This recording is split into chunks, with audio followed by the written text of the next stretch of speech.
As we come to the end of the financial year, now's the time to give consideration as to whether retain companies or wind those companies up.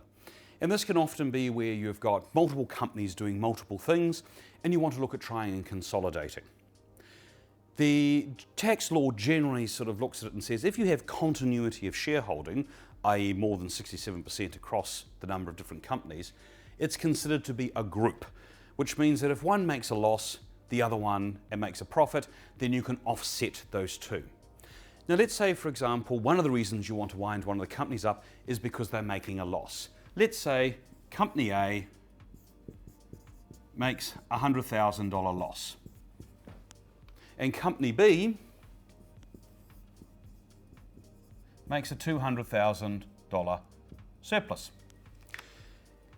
And you say, well, company A, we want to wind this up. Now we'll assume on this basis that none of these surpluses and losses are rental related.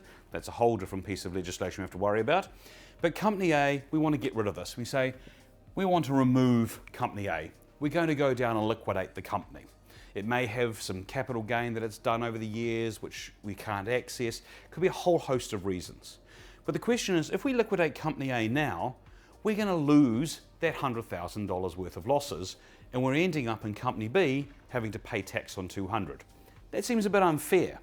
So the question is, can I do a 100,000 subvention or loss offset to this other company so that I'm only still paying tax on the 100,000 as the group? Now there's a question that arises to say, if I'm liquidating a company, can I actually transfer the subvention payment or the loss to a liquidated company?